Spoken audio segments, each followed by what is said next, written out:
Hey, it's been about 2 weeks now since I first got my axolotls, Clint and Billy, and I feel like it's time for me to do a much requested update now. So far in these 2 weeks they have grown a little bit.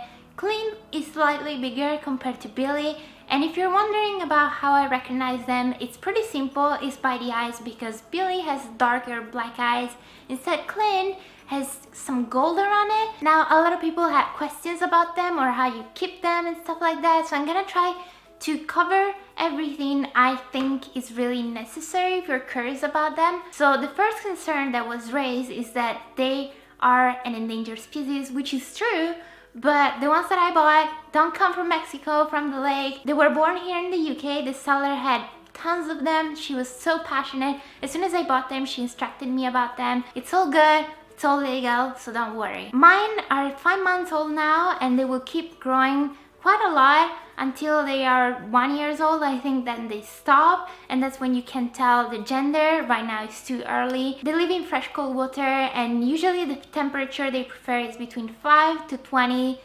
degrees Celsius. If you go over 24, it stresses them out, so that's really not good. They need about 40 to 60 liters each to be happy. My aquarium has 125, so they have so much space to just swim around. Just to talk a little bit about the aquarium setup, if you're going for something on the bottom, I would not actually, just do not put gravel on it because they can eat it, they can choke, it can get stuck on their belly and they will die. So if you are going to put something, you can put fine sand like I did, and that's totally fine.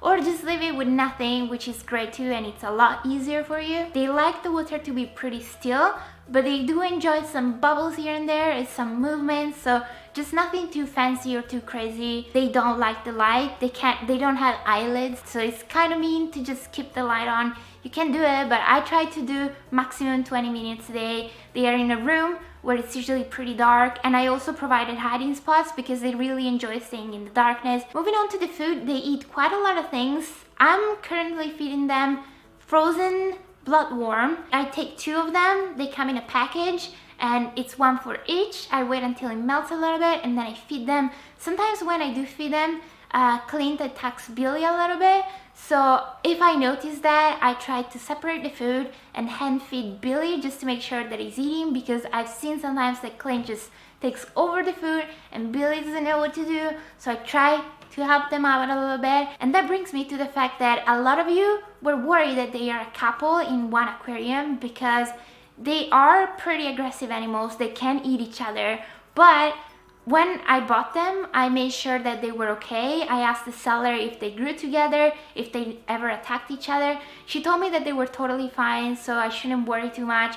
But obviously, if you are putting food in an aquarium and they are hungry, they might attack each other. So as long as you're looking at them, making sure that they don't kill each other, it's all gonna be fine. It's nothing too terrible. They don't even have teeth. So just wanted to let you know. Another thing that I should mention is the quality of the water. I think the hardest thing about this animal is that you have to keep the water so clear. You have to test it constantly. You have to make sure that nothing dangerous is in the water. Even in small quantities, it will hurt them. So for example, I'm doing the cycle right now, which means that every single day I change tons of water and I put new one. I have to dechlorinate it, I have to test it before and after, and I have to make sure that there is absolutely no ammonia inside of it, which is the tricky part because these animals produce quite a lot of it. Not just them, but even the waste, their poop, everything contributes, so you have to keep cleaning it. And if you're worried about how to clean their poop and stuff like that, you just get a turkey buster, I think it's called.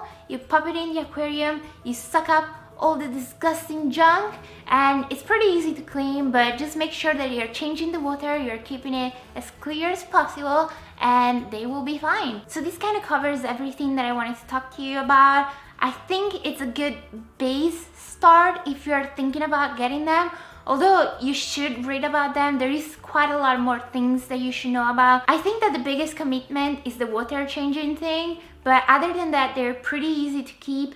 They are super playful. If you put your finger out there, they come to bite it or just play with it, and it's so cute, and they are just adorable to look at. And I don't know, if you're thinking about getting them, It's not too difficult to take care of them, and they are so much fun. So do consider it, but if you're going for it, just make sure that you are aware of what you're getting yourself into. But that's about it. If you have any more questions, just leave them down below. If you want me to do any more updates in the future, I might, although I don't know what to do about, because they are doing great. They will keep growing. If you're curious about them, I will post Instagram pictures, so just follow me there.